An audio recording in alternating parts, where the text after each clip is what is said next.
Saludos. La estimación de parámetros, en general, tiene como objetivo obtener valores numéricos de algún parámetro desconocido de la población en la que se mide una característica. Para ello se toman datos mediante un proceso de muestreo aleatorio y a partir de estos se obtienen estimaciones de los parámetros poblacionales. La diferencia entre la estimación por punto y el resto de métodos de estimación es que la estimación puntual no se controla el error en términos probabilísticos que se comete al sustituir el parámetro poblacional desconocido por la estimación obtenida. Lo que sí vamos a exigir al estimador puntual considerado es que cumpla una serie de propiedades deseables. Entre ellas comentaremos la insesgadez, la consistencia y veremos cuándo un estimador es más eficiente que otro. Finalizaremos el tema mostrando un método sencillo, al ser mecánico, para determinar estimadores puntuales, el llamado método de la máxima verosimilitud. Comencemos con el planteamiento general de cualquier problema de estimación de parámetros. Partiríamos de una característica X que hemos medido sobre una población, una característica en forma de variable aleatoria y su función de densidad X, en este caso, va a ser función de uno o varios parámetros desconocidos que son justamente los que queremos analizar. Es decir, que su función f de x depende del parámetro θ, cuya forma de esta función de densidad puede ser conocida o no, evidentemente, salvo el valor del parámetro que no lo conocemos. En la población vamos a aplicar un diseño experimental de muestreo aleatorio simple, es decir, vamos a considerar una muestra genérica, un vector aleatorio, un vector formado por n variables aleatorias. Al tomar una muestra concreta, es decir, al disponer de una realización de la muestra, obtendríamos unos valores numéricos, un vector de números x sub 1 hasta x sub n, a partir de los cuales vamos a realizar la estimación del parámetro desconocido. Un estimador, en general y en particular un estimador por punto, es una función genérica de la muestra, es decir, sería un estadístico θ estimado que va a depender de la muestra genérica. Por simplicidad, simplemente escribiremos θ estimado. La estimación por punto tiene como objetivo proporcionar valores numéricos de algún parámetro desconocido, o de varios en ocasiones, de la población en la que se ha medido una característica X. Y para ello, una vez obtenidos los valores numéricos de la realización de la muestra, bastará sustituirlos en la expresión del estimador θ estimado conveniente en cada caso concreto. Cuando estamos realizando estimaciones puntuales, un problema con el que nos encontramos es que no vamos a poder controlar el error que cometemos en dicha estimación. La calidad, por tanto, de la estimación que estaremos realizando se va a medir por las propiedades que cumpla el estimador que hemos considerado, entendiendo que en cada caso concreto habrá que considerar un estimador distinto, como iremos comentando a lo largo del tema. Comencemos con estas propiedades deseables que deberían de cumplir los estimadores. La primera de ellas es la propiedad de insesgadez. Se dice que un estimador es un estimador insesgado para un parámetro desconocido θ, también se suele decir centrado, si verifica que la esperanza del estimador, es decir, la esperanza del estadístico, coincide con el parámetro a estimar. Por ejemplo, dado una muestra aleatoria simple, x vectorial, de una característica X de una distribución, conocida o no conocida, de la que evidentemente no conocemos alguno de sus parámetros, por ejemplo la media o la varianza, la media muestral sería un estimador insesgado de la media de la población desconocida. Para ello basta calcular u obtener la esperanza de este estimador, esperanza de 1 partido por n, la suma de las variables x sub i que forman el vector aleatorio, y simplemente considerando las propiedades del operador esperanza y desarrollando la expresión, llegamos a que esa esperanza de la media muestral coincide con el parámetro desconocido mu, y por tanto la media muestral es un estimador insesgado de la media de la población, sea cual sea la distribución de la característica que estamos analizando. También podemos decir que la varianza muestral es un estimador sesgado de la varianza de la población, puesto que si calculamos la esperanza de esta varianza muestral, obtenemos que es igual a sigma cuadrado menos sigma cuadrado partido por n, y por tanto no coincide con el parámetro a estimar. Hay una pequeña diferencia. Esta diferencia se suele llamar sesgo del estimador. Es por este motivo por el cual en alguna bibliografía suele hablarse de un estimador insesgado cuando el sesgo es 0.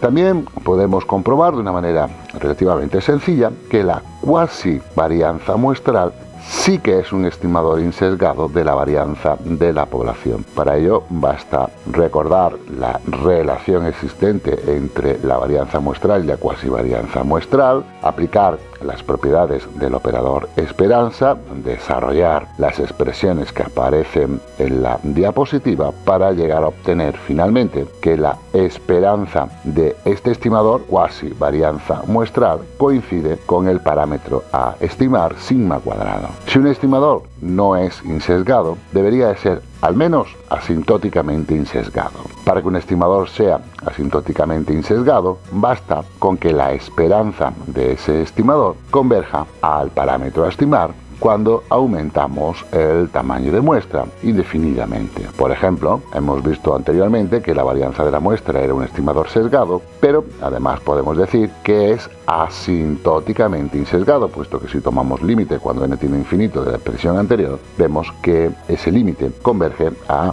el parámetro sigma cuadrado, el parámetro de la población desconocido. Se dice que un estimador es consistente si al aumentar el tamaño de muestra indefinidamente converge en probabilidad al parámetro estimado. Es decir, que las máximas diferencias entre el estimador y el parámetro a estimar son tan pequeñas como queramos, con probabilidad que tiende a ser 1. Comprobar si un estimador es consistente o no utilizando la definición anterior no es una tarea sencilla. Sin embargo, en la mayoría de las situaciones podemos utilizar la siguiente caracterización para comprobar si un estimador es consistente o no. Para ello basta disponer de un estimador al menos asintóticamente insesgado, y si se verifica que la varianza de este estimador converge a 0 cuando el tamaño de muestra aumenta, se dice entonces que este estimador es consistente. Un ejemplo de ello podría ser el estimador varianza muestral, que hemos visto que es asintóticamente insesgado, y conociendo el hecho de que la varianza muestral se obtenía como mu sub 4 menos sigma elevado a 4 dividido entre n, podemos comprobar que esta varianza, cuando n tiende a infinito, tiende a 0, y por tanto la varianza muestral es un estimador de la varianza de la población consistente. Otro ejemplo podría ser la media muestral, que hemos visto que era un estimador insesgado y por tanto también sería asintóticamente insesgado. La varianza de la media muestral coincide con sigma cuadrado partido por n, que evidentemente cuando n tiende a infinito esa expresión converge a 0, y por tanto la media muestral es un estimador consistente de la media de la población desconocida. Si disponemos de dos estimadores, tita 1 y tita 2, para el mismo parámetro tita de una población desconocida, y ambos son al menos asintóticamente insesgados, se dice que tita 1 es más eficiente que el tita 2 si la varianza del primero es menor que la varianza del segundo. Un estimador que sea insesgado, consistente y el más eficiente de todos se denomina mejor estimador insesgado para tita, y suele denominarse también este estimador como el estimador BUE, que son las siglas en inglés de The Best Biases Estimator. Estamos hablando de la varianza de un estimador como un factor importante en las cualidades de un buen estimador. La varianza de cualquier estimador puede acotarse a través de la llamada cota de Frechet-Kramer-Rao, FCR, que dice que si disponemos de una muestra genérica, un vector aleatorio obtenida de una población con una función de densidad f de x, que depende de un parámetro tita, en las que se cumplen ciertas propiedades de tipo matemático, por ejemplo, que el espacio muestral no dependa de tita, y sea θ un estimador insesgado del parámetro desconocido, con función de verosimilitud L de θ, que, como hemos considerado una muestra aleatoria simple, se puede obtener como el producto de las densidades individuales, entonces se verifica que la varianza de este estimador está acotada inferiormente por la denominada cota de Frechet-Kramer-Rao. Es decir, que la varianza de cualquier estimador siempre es mayor o igual que 1 partido por la esperanza del cuadrado de la derivada con respecto al parámetro desconocido del logaritmo neperiano de la función de verosimilitud. Aunque parezca compleja esta expresión, más adelante veremos que aparece en ocasiones casi de forma natural. Pues bien, si existe un estimador cuya varianza coincida con esta cota, cualquier otro estimador va a tener una varianza mayor y por tanto se diría que este estimador sería el estimador más eficiente de θ. En ocasiones puede resultar más o menos sencillo imaginarse un estimador para un parámetro poblacional desconocido. Por ejemplo, para la media de la población cabría pensar en la media de la muestra, o para la varianza de la población también cabría pensar en la varianza de la muestra. Sin embargo, habrá ocasiones en que este problema no se resuelva de forma sencilla y sería conveniente disponer de algún método mecánico para llegar a construir estos estimadores. El método de la máxima verosimilitud resolvería este problema. Dice lo siguiente: dado una muestra aleatoria simple de una población, el método consiste simplemente en maximizar su función de verosimilitud, para lo cual basta con derivar esta función de verosimilitud con respecto al parámetro desconocido igual a 0 y obtener los puntos críticos. Esta derivada de la función de verosimilitud podría llegar a ser una derivada compleja, puesto que pueden intervenir muchas funciones en la expresión anterior y por tanto la regla de la cadena podría complicarse. Sin embargo, podemos utilizar una herramienta matemática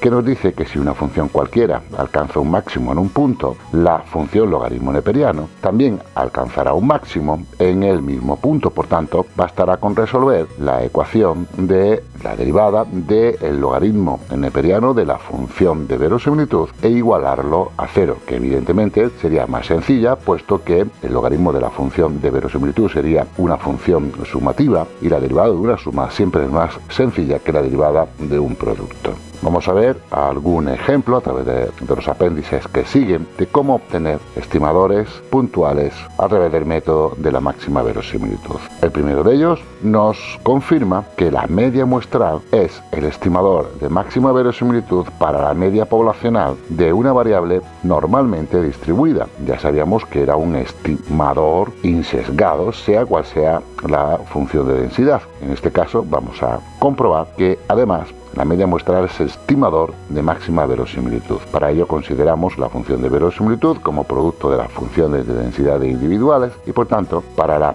variable x1, la función de densidad de una normal de media mu y varianza sigma cuadrado es la que aparece en primer término, para la variable x2 igual y así sucesivamente hasta la variable xn. Este producto se puede compactar y por tanto tendríamos 1 partido sigma raíz de 2pi elevado a n por e elevado a menos 1/2 de la suma de los valores x sub pi menos su media al cuadrado divididos entre sigma cuadrado, simplemente utilizando la propiedad de que si multiplicamos potencias de la misma base, dejamos la base y sumamos los exponentes. El logaritmo neperiano de esta función de verosimilitud sería el logaritmo neperiano del primer componente del producto, que dejamos tal cual, puesto que posteriormente vamos a derivar y este factor se nos va a hacer 0, menos 1/2 por la suma de los valores x sub pi menos su media al cuadrado dividido entre sigma 2 por el logaritmo neperiano de e, que sería 1. Si derivamos respecto del parámetro mu, el primer sumándose nos haría 0 y obtendríamos la derivada que aparece en la diapositiva, ya que la derivada de una suma sería la suma de las derivadas, con lo cual simplemente igualando a 0 y resolviendo la ecuación de una manera sencilla obtendríamos que la media muestral efectivamente es el estimador de máxima verosimilitud de media poblacional de una variable normalmente distribuida. Veamos un segundo ejemplo. La media muestral vuelve a ser en este caso el estimador de máxima verosimilitud para el parámetro lambda desconocido de una distribución de tipo Poisson. Para ello, de nuevo, basta con considerar la función de densidad y para cada una de estas variables multiplicar las expresiones correspondientes. En este caso tendríamos que para la primera variable x sub 1 la función de densidad de una exponencial sería e elevado menos lambda por lambda elevado a x sub 1 partido de x sub 1 factorial. Para la segunda variable e elevado menos lambda por lambda elevado a x sub 2 partido por x sub 2 factorial y así sucesivamente. Si compactamos esta expresión se nos quedaría, aplicando las propiedades de las potencias, que e elevado a menos n veces lambda por lambda elevado a la suma de los x sub i dividido entre el productorio de los x sub i factoriales. Tomando logaritmos neperianos, esa expresión se reduce en el sentido de que en el numerador tendríamos menos n lambda por el neperiano de e, que vale 1, más la suma de los x sub i por el neperiano de lambda, menos la suma de los neperianos de los factoriales, ya que el neperiano de un producto es la suma de los neperianos. No desarrollamos más esta última expresión, puesto que a la hora de derivar respecto del parámetro lambda, como esta expresión no depende de lambda, su derivada será 0. Si derivamos, por tanto, esta expresión e igualamos a 0, resolvemos el sistema sencillo que nos queda y despejando lambda obtendremos el estimador de máxima verosimilitud de ese parámetro desconocido, que en este caso, como hemos indicado al principio, coincide con la media muestral. Vamos a finalizar este tema viendo y comentando dos ejemplos prácticos sencillos. El primero de ellos dice lo siguiente: la duración de una consulta en un cajero automático es una magnitud aleatoria x cuya distribución es aproximadamente normal. Se toman datos eligiendo al azar 5 consultas, resultando los tiempos de uso en segundos siguientes: 44, 36, 40, 45 y 25 segundos cada una de estas consultas. Se desea estimar la duración media de una consulta. Bien, como acabamos de ver, el estimador de máxima verosimilitud para la media mu desconocida de una población es justo la media muestral. Además, se puede comprobar que la media muestral también es el mejor estimador insesgado para el parámetro mu de una población normal, con lo cual, para tener una estimación de ese tiempo medio de consulta, basta con obtener la media de los datos muestrales, que en este caso son 38 segundos. Hay que distinguir, como acabamos de ver, que una cosa es el estimador que vamos a considerar, que es una función de la muestra, y otra cosa es la estimación del parámetro, que sería un número concreto que obtenemos al aplicar o al sustituir los valores muestrales en la expresión del estimador. Y como segundo ejemplo, la distribución de Poisson, como ya todos sabemos, está asociada a sucesos raros, o sea, cuya probabilidad de ocurrencia es pequeña, y necesitaríamos repetir el experimento muchas veces para conseguir esta ocurrencia. Pues bien, en una plantación de tabaco se seleccionan 12 parcelas del mismo tamaño, y en cada una de ellas se observa el número de plantas afectadas por una enfermedad, en este caso el moho azul, obteniéndose los siguientes resultados muestrales: 5 plantas, 2, 10, 6, 3, 3, 5, 8, 1, 10, 4 y 3 plantas infectadas. Y se desea estimar el número medio de esas plantas enfermas. Pues bien, como acabamos de ver también, la media muestral es un estimador del parámetro lambda en una distribución de tipo Poisson. En particular es el estimador de máxima verosimilitud. Además, también sabemos que en una distribución de Poisson tanto la media como la varianza coinciden con el parámetro lambda, con lo que solo bastará calcular la media de la muestra, que en este caso son 5 plantas enfermas, para obtener una estimación del parámetro desconocido lambda, en este caso la media o el número medio de plantas enfermas.